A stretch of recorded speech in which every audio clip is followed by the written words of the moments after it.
Hey there YouTube, I'm your host Max Hutchings, and today I'm going to be showing you how to replace a suspension strut in your vehicle. All modern vehicles would use a McPherson strut style, so this would apply to all new vehicles. For instance, I'm working on the Nissan 100 NX behind me, and I'm going to show you how to replace the rear suspension strut. Tools and things you would need would be a replacement McPherson strut, axle stands, a jack, miscellaneous spanners and tools to remove it, a hammer and some sort of prying device. I'm using a crowbar.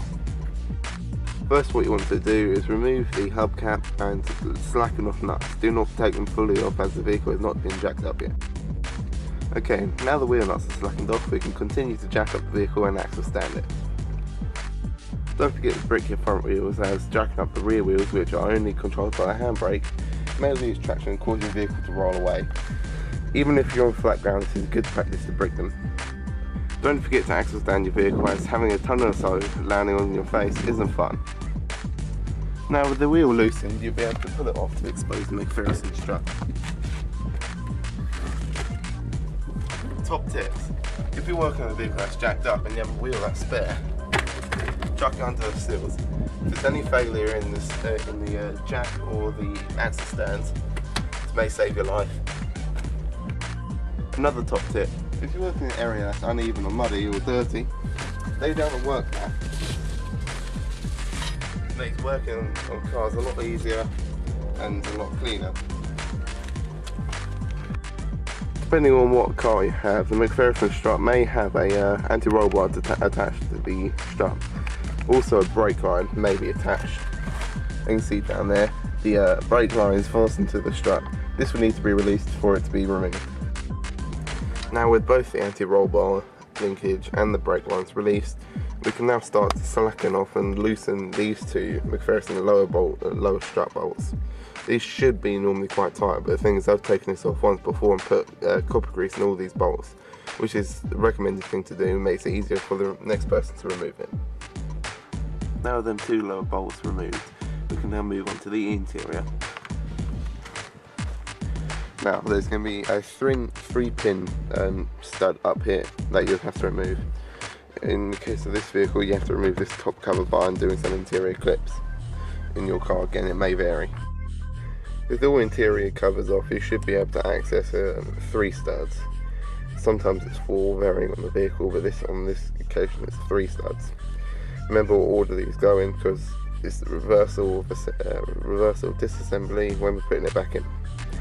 Loosen these off or take them completely out, and then the whole strut should slide out from underneath. Give you more accessibility, you may have to release the anti-roll bar debushing down here.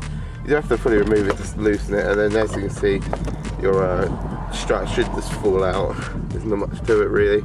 Then we have to come back here, give it a better shot. What we have to do is just fiddle around with it, avoiding your brake lines. Just give it a good old play around to make sure you pull your anti-roll bar linkage out of the strut.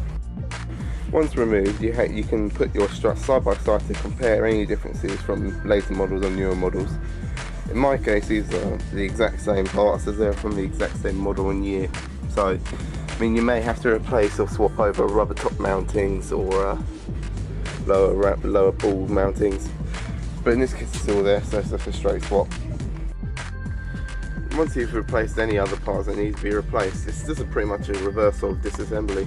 Just starting off by slotting the struts up into the hole, doing the top 3 bolts, doing the bottom 2, doing any auxiliary pipes or anti-roll bars, and that's pretty much it.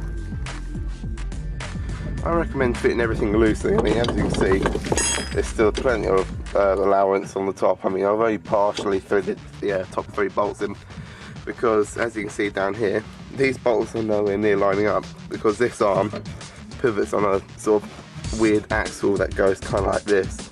So I mean, you want it up here so it lines up. So I mean, it may involve a bit of fiddling, so I'd recommend fitting everything loosely before tightening everything up. Make sure everything's perfect and then tighten all the bolts up. Using your jack as a sort of ram to force up the shock is also a good idea. As you can see, I've just used a form spacer through the wishbone arms and just pushed it up so I can line these bolts. As you can see, these 2 bolts up here are now in place.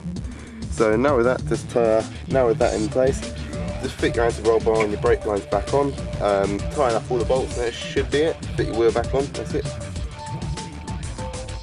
Now with all your auxiliary attachments like brake lines and anti-roll bars, you can continue to put together your interior, and then all you have to do to complete is put your wheel on and lower the jack down, or take it away from the stand, then lower it down of course.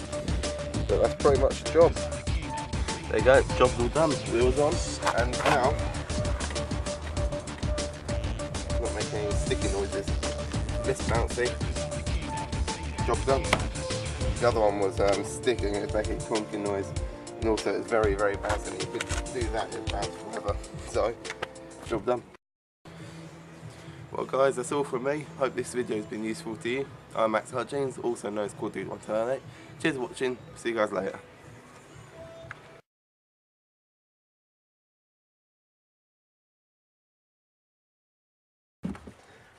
Right now we're just doing the... I don't know how Oh, is the camera still on? No, I just turned it on. Oh.